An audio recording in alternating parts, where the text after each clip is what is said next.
नमस्कार, India news देख रहे हैं आप और मैं हूं आपके साथ सचिन दुबे। हरियाणा विशेष की शुरुआत करते हैं बड़ी खबर के साथ। लखीमपुर खीरी हिंसा की आंच प्रदेश तक पहुंच चुकी है। प्रदेश कांग्रेस के नेता गुरुवार को लखीमपुर खीरी जाएंगे। इसके साथ ही कांग्रेस लखीमपुर हिंसा के खिलाफ यात्रा भी निकालेगी। भूपेंद्र हुड्डा समेत कांग्रेस के तमाम विधायक लखीमपुर जाएंगे।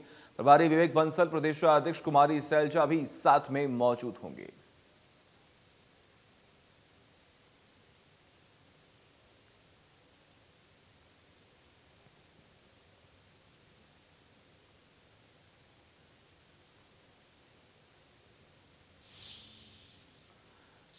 दिल्ली के सीएम अरविंद केजरीवाल ने भी लखीमपुर खीरी हिंसा को लेकर केंद्र और योगी सरकार पर हमला बोलते हुए कहा कि बीजेपी सरकार जानबूझकर आरोपियों को बचा रही है। लखीमपुर खीरी में जो कुछ भी हुआ, आज पूरा देश उसकी चर्चा कर रहा है। हर जगह यही बात हो रही है। सब लोग कह रहे हैं कि पूरा सिस्टम उन निर्दोष किसानों के हत्यारों को बचाने की कोशिश कर रहा है। अभी तक हत्यारों को गिरफ्तार क्यों नहीं किया गया? आखिर क्या मजबूरी है? उन्हें क्यों बचाया जा रहा है?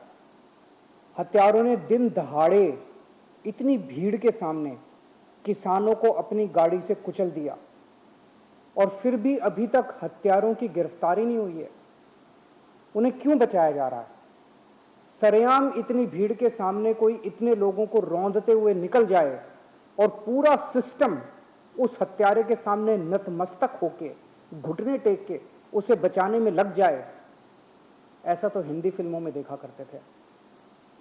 प्रधानमंत्री जी, आज हर देशवासी टीवी और सोशल मीडिया पे देख रहा है कि एक गाड़ी आई और किसानों को रौंद के चली गई।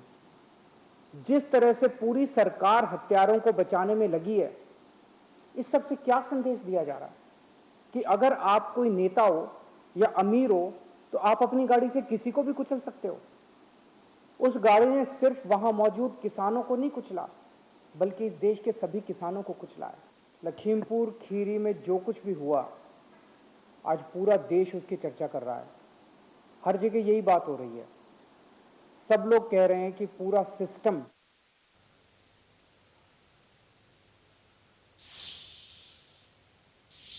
और वही पूर्व विधानसभा स्पीकर कुलदीप शर्मा ने लखीमपुर खीरी की घटना को लेकर बीजेपी पर निशाना साधा है। उन्होंने कहा कि बीजेपी का किसान विरोधी चेहरा उजागर हुआ है। भाजपा ने किसान आंदोलन को खत्म करने का ये नया फॉर्मूला निकाला है। किसानों को कुचलने का काम शुरू कर दिया गया। लखीमपुर खीरी में देश के गृह मंत्री ने सत्ता के नशे में आंदोलन किसानों पर पीछे से इसकी वीडियो जारी हुई 2 गाड़ियां चला दिया, जिसके अब तक लेटेस्ट सूचना के अनुसार 10 किसानों की मौत हुई। वो बात और है कि इसकी जुडिशियल इंक्वायरी ऑर्डर हो चुकी है रिटायर्ड हाईकोर्ट जज द्वारा, और अनुदान राशि भी सरकार ने अनाउंस की है। लेकिन हमारी नेता श्रीमती प्रियंका गांधी और दीपेंद्र हुड्डा को अभी तक जेल से छुड़ा नहीं गया और सभी नेताओं को रिहा कर दिया गया है। किसान आंदोलन को खत्म करने का नया तरीका बीजेपी ने निकाला है, किसानों को ही खत्म कर दो।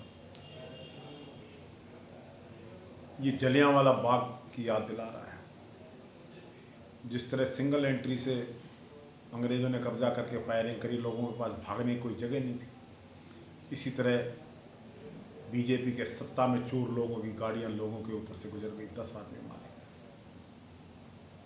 क्या जवाब है देश के प्रधानमंत्री के पास? क्या जवाब उत्तर प्रदेश के मुख्यमंत्री के पास? क्या अनुदान राशि से 45 लाख की अनुदान राशि से एक नौकरी से बंदा वापस आ जाएगा? दूसरी विभत्स घटना जो राजनीतिक रूप से मैं समझता हूं कोई भी बुद्धिमान व्यक्ति नहीं करेगा।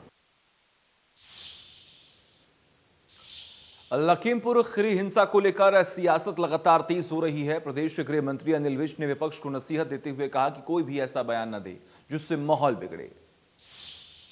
देखिए, समय इस वक्त चीज़ों को शांत करने का है, उनको भड़काने का नहीं है। अगर कोई घटना दुर्घटना हुई है तो सरकार ने उसका पूरा संज्ञान लिया है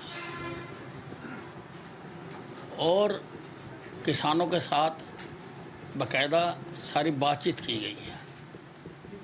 अब ये विपक्षी पार्टियों को इस मामले को तूल दे के माहौल ख़राब करने की कोशिश नहीं करनी चाहिए। नहीं, देखिए, राहुल गांधी जी को एक अच्छे नागरिक की तरह जिम्मेदारी पूर्वक बयान देने चाहिए। उनको ऐसी कोई बात नहीं करनी चाहिए कि मामला और बिगड़े। देखिए,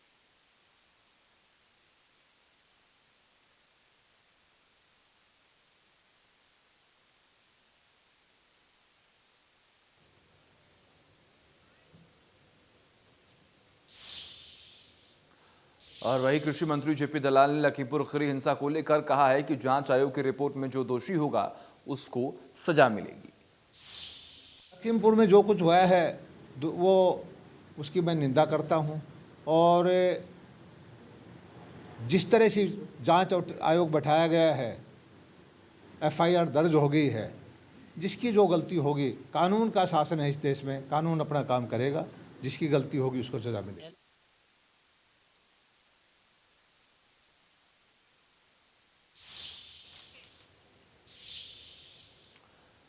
आगे बढ़ते हैं क्योंकि तमाम तस्वीरें हमने आपको दिखाई। अब जिस तरीके से लगातार भिवानी में कृषि मंत्री जेपी दलाल को विरोध का सामना करना पड़ा, उसके बाद भी हमने देखा कि अलग अलग जगहों पर जमकर विरोध किया गया। वहीं नारनौंद में विधायक कमल गुप्ता के खिलाफ भी प्रदर्शन हुआ। विधायक के आवास का घेराव करने के लिए प्रदर्शनकारी पहुंचे, लेकिन प्रशासन ने किसानों को आवास जाने से पहले रोक लिया। आपको बता दें, सोमवार को किसानों और विधायकों के बीच धक्का मुक्की हुई थी और इसके बाद से ही किसान मांग कर रहे हैं कि विधायक कमल गुप्ता माफी मांगे।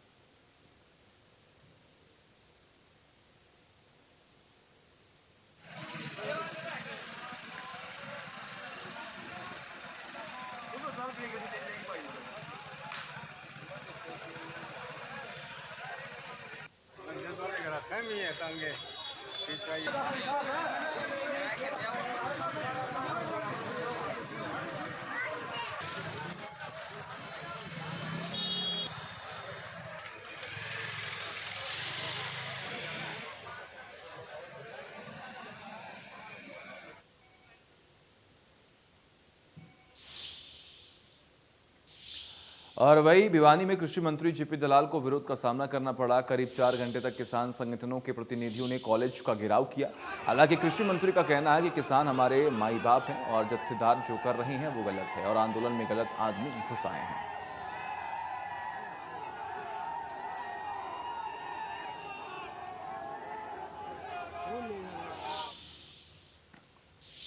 अब हम आपको 2 तस्वीरें दिखाने जा रहे हैं। एक तरफ भिवानी में कृषि मंत्री जेपी दलाल का विरोध दिखाई देगा, तो वही दूसरी ओर नारनौंद में विधायक कमल गुप्ता का भी विरोध आप देख पा रहे होंगे।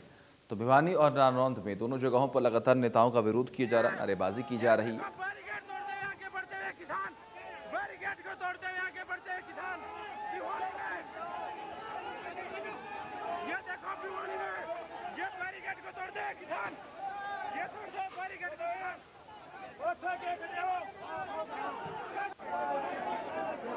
ये किसानों की एकता साथियों, भिवानी आदर्श महाविद्यालय कॉलेज के सामने किसानों ने अपना धरना दे दिया है। तो ये 2 तस्वीरें जो हैं वो लगातार हम आपको दिखा रहे हैं। आप देखिए और समझने की कोशिश कीजिए कि किस तरीके से लगातार जो किसान है वो विरोध कर रहे हैं, नारेबाजी कर रहे हैं।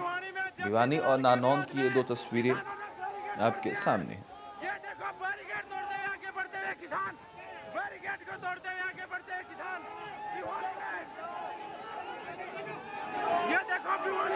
इन किसानों के नाम के बदनाम करने वाले लोगों से कि आप जो कुछ कर रहे हैं ये लोकतंत्र में उचित नहीं है। मांग मानना अच्छा है, धरना प्रदर्शन करना अच्छा है, लेकिन जहाँ भी जाएं ये 6-6 फुट की लाठियों में काले झंडे ले करके आम नागरिक, आम शहरी टोल के पास जाते हुए, सड़क पर जाते हुए डरने लग गया है कि पता नहीं कहाँ रास्ता जाम हो जाए, पता नहीं कहाँ किसको घेर लें। इस तरह का आंदोलन जो है, जिसको कि ये कहते हैं कि शांतिपूर्वक आंदोलन है, अहिंसात्मक आंदोलन है, इस चीज़ से बचें, क्योंकि आपके आंदोलन में इस वक्त असामाजिक तत्व घुस चुके हैं और आगे जो है गरीब आदमी, गरीब किसान, हो सकता है भोला भाला किसान कोई हो आपके बीच में, वो दुर्घटना का शिकार हो जाए। इस वक्त इस आंदोलन को आगे चलाने का कोई औचित्य नहीं है। जब सुप्रीम कोर्ट ने इस आंदोलन को स्टे कर रखा है, पार्लियामेंट ने इसको पास किया था, उनको अधिकार था, कानून के अनुसार सुप्रीम कोर्ट को अधिकार है कि उस पर विचार कर सकता है, तो आगे आंदोलन चलाने का औचित्य नहीं है। आपकी बातें सारी पहुंच चुकी हैं और हरियाणा के अंदर मैं कम से कम कहता हूं कि किसी भी प्रदेश से देश के हमारी जो किसान हितैषी नीतियां हैं सर्वश्रेष्ठ हैं। सबसे ज़्यादा हम फसलें खरीदते हैं, सबसे ज़्यादा किसानों को पैसा देते हैं, सबसे अच्छी हमारी मंडियां हैं और सबसे ज़्यादा हम गन्ने का भाव देते हैं। तो हमारे यहाँ दूसरे प्रदेशों से बैठ कर के जत्थेदार जो हमारी शांति को भंग करते हैं, हमारी अर्थव्यवस्था को ख़राब कर दिया है, हमारे उद्योग धंधे बंद कर दिए हैं, हम के हरियाणा की जनता पर।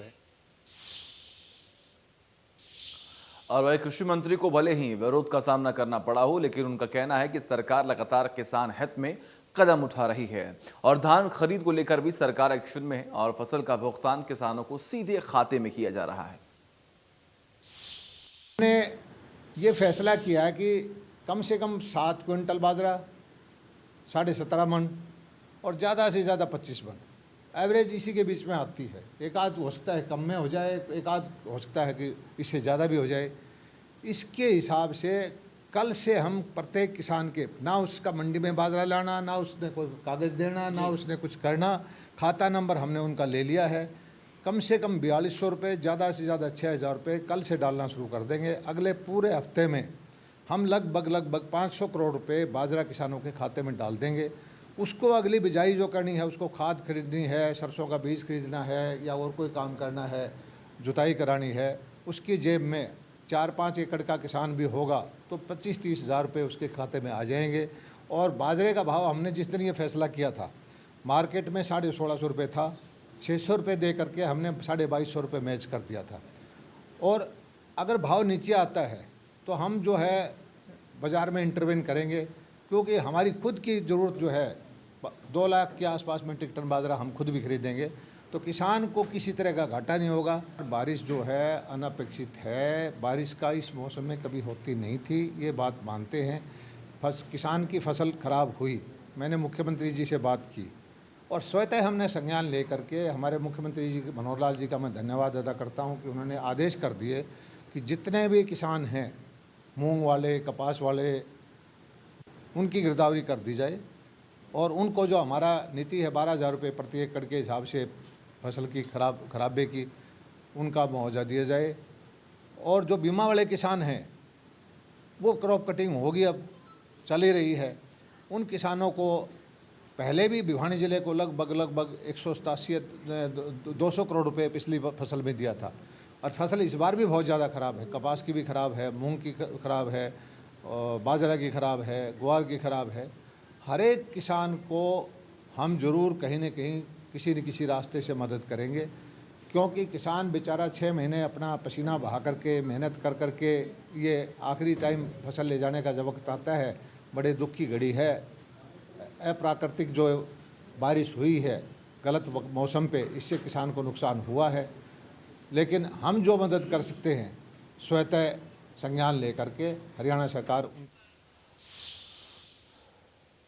और वही प्रदेश गृह मंत्री अनिल विज ने इलाहाबाद उपचुनाव को लेकर अभय चौटाला पर निशाना साधा है। विज ने कहा कि अभय राजनीतिक ड्रामेबाजी कर रहे हैं। राजनीतिक ड्रामेबाजी है और अपने आप को जिंदा रखने के लिए ये सारी कर्तव्यबाजी करते हैं। अब ठीक है, किसी को भी अधिकार है चुनाव लड़ने का, हम उसको मना नहीं करते हैं, लेकिन आपका स्टैंड तो एक होना चाहिए ना, स्टैंड में तो चेंज नहीं होना चाहिए। और वैसे मनोहर लाल ने हरियाणा बीजेपी अनुसूचित जाति मोर्चा की प्रदेश कार्य समिति के सदस्यों से संवाद किया। संवाद के दौरान जमीनी स्तर पर आने वाली समस्याओं के संबंध में फीडबैक लिया। उन्होंने कहा कि सरकारी नौकरियों में अनुसूचित जाति के बैकलॉग को भरने के लिए पहले भी काम किया गया और आगे भी इस दिशा में काम किया जाएगा। मुख्यमंत्री ने कहा कि कार्यकर्ताओं को सरकारी योजनाओं की जानकारी होनी चाहिए ताकि जिनके लिए योजना बनाई गई है उन तक लाभ पहुंच सके। उन्होंने कार्यकर्ताओं को गरीब परिवारों की सूची बनाकर देने के लिए कहा ताकि योजनाओं के क्रियान्वयन के लिए उसका इस्तेमाल हो। मुख्यमंत्री ने कहा कि अनुसूचित जाति की बस्तियों में मूलभूत सुविधाएं उपलब्ध करवाने के लिए हमारी सरकार कृत संकल्पित है। उन्होंने इन बस्तियों में समस्याओं को जानने के लिए संबंधित विभाग के अधिकारियों को निर्देश दिए। साथ ही कहा कि व्यवस्थाओं को दुरुस्त कराने के लिए मनरेगा के माध्यम से भी काम कराएं ताकि लोगों को सुविधा हो। हम चाहते हैं कि जातियों की बजाय जो पिछड़ापन है किसी परिवार का, उस पिछड़ेपन की ओर ध्यान में करके और सहायता उनकी पहले की जाए। यानी जातियों में भी अगर अनुसूचित जाति का व्यक्ति है, इसमें भी पिछड़ेपन तो है ही है। कुछ लोग ऐसे हैं जो एक सीमा से आगे बढ़ गए हैं। अब जो सीमा से आगे बढ़ गए हैं, उनकी सहायता के बजाय पहले उनकी सहायता की जाए जो सीमा से नीचे रह गए हैं। स्वावलंबी परिवार बने। 5 से शिक्षा, सुरक्षा, स्वास्थ्य, स्वाभिमान, स्वावलंबन, ये 5 ऐसे हैं अगर परिवार खड़ा करना है तो। शिक्षा, स्वास्थ्य, सुरक्षा, स्वाभिमान और स्वावलंबन। स्वाभिमानी आदमी कभी यूं हाथ नहीं करता, वो कहता मैं मांगूंगा नहीं किससे, करके खाऊंगा। तो करके खाने वाले लोग ये समाज में खड़े करने, हाँ, उनको अवसर जिसको नहीं मिलता उसको अवसर देने का काम हमारा है। शिक्षा का अवसर उसको देंगे, स्किलिंग का अवसर देंगे, रोजगार खड़ा करना तो रोजगार में कैसे उसको आगे बढ़ना इसका अवसर देंगे। लेकिन अपने पैरों पर खड़ा हो जाए, स्वावलंबी बने, ये आकांक्षा हर व्यक्ति की चाहिए, हर परिवार की चाहिए। और इसमें खास करके हमारा अनुसूचित जाति का समाज, पिछड़ा वर्ग का समाज या गरीब जो है वो जनरल क्लास में भी गरीब है बहुत, उनका भी ये काम, उनको भी अंत्योदय योजना में बुलाएंगे। हमारा समाज एक बन करके चले। हमने 2014 के चुनाव से पहले एक नारा दिया था, हम सब हरियाणवी हैं, सब एक हैं। हम चाहते हैं कि नहीं, सबको एक समान विकास उनका हो, तो इसकी योजना बनाई जाए। इसलिए परिवार पहचान पत्र की योजना, इसको आप लोग जब भी कोई इसमें अवसर मिले आगे बढ़ाने के लिए पीछे मत रहो, आगे आओ। हरियाणा सार्वजनिक उपक्रम ब्यूरो के चेयरमैन सुभाष बराला ने हरियाणा राज्य सहकारी आपूर्ति और विपणन महासंघ लिमिटेड की समीक्षा बैठक ली। उन्होंने बैठक में निर्देश दिए कि गुणवत्ता के मानकों के आधार पर धान की अधिकतम खरीद हैफेड करे और सुनिश्चित किया जाए कि किसानों को किसी तरह की समस्या का सामना न करना पड़े। चावल मिल में धान की कुटाई से पहले मिल का प्रत्यक्ष सत्यापन करने के निर्देश भी दिए गए। बैठक में निर्देश दिए कि प्रदेश को सभी प्रसंस्करण इकाइयों का ठीक से संचालन सुनिश्चित किया जाए। इसके साथ ही चावल की जो प्रसंस्करण इकाई बंद है उनका फिर से संचालन सुनिश्चित किया जाए। उन्होंने गुरुग्राम, दिल्ली, अन्य स्थानों पर बने व्यावसायिक गोदामों के बेहतर उपयोग करने के भी निर्देश दिए। चर्चा में अधिकारियों ने गन्नौर के बीज कारखाने में बीज गुणवत्ता और निगरानी की ओर बेहतर करने के बारे में भी बातचीत की है, चर्चा की है।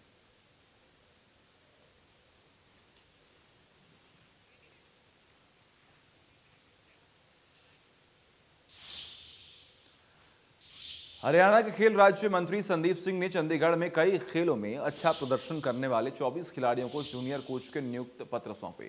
खेल मंत्री ने नवनियुक्त जूनियर कोच को बधाई देते हुए कहा कि सरकार की नई खेल नीति की पूरे देश में सराहना हो रही है और खिलाड़ी ओलंपिक एवं पैरालंपिक में भी भारी संख्या में पदक लेकर आ रहे हैं।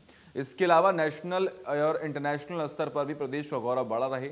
खेल मंत्री ने कहा कि अच्छे खिलाड़ी तैयार करने में कोच की अहम भूमिका होती है। सभी कोच खिलाड़ियों के प्रशिक्षण के लिए अपना विजन बनाकर काम करते हैं। उन्होंने कहा कि हमें आशा है कि कोच खिलाड़ियों के सपनों को साकार करने के लिए अथक प्रयास करेंगे और अभिभावकों के साथ साथ सरकार की उम्मीदों पर भी खरा उतरेंगे।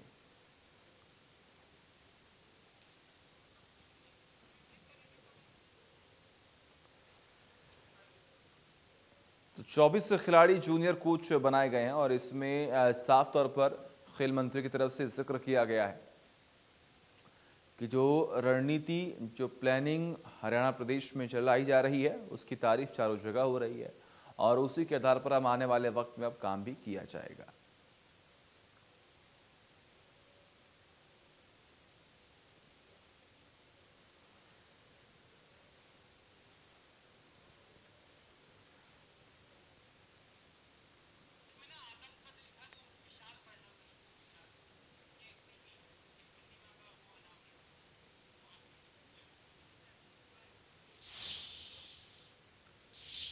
हरियाणा के तीनों लालों में से एक भजन लाल की आज 91वीं जयंती है। इस मौके पर उनकी मृत्यु के करीब 10 साल बाद हिसार के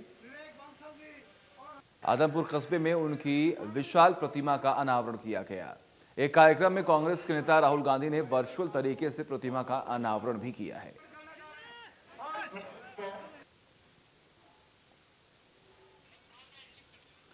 तो विशाल प्रतिमा का अनावरण किया गया, आप देख पा रहे हैं वर्चुअल तरीके से अनावरण किया गया। दो तस्वीरें आपकी टीवी स्क्रीन पर हैं। एक तरफ आप देख पा रहे हैं भजन लाल जी की 91वीं जयंती है, तो दूसरी ओर जो मूर्ति बनाई गई, जो मूर्ति वहां पर स्थापित की गई है विशाल प्रतिमा का, यहाँ पर अनावरण खुद राहुल गांधी ने वर्चुअल तरीके से किया। आप देख पा रहे हैं दूसरी तस्वीर में वर्चुअली जुड़े हैं और वहां पर प्रतिमा का अनावरण जो है उन्होंने खुद अपने हाथों से ही किया है।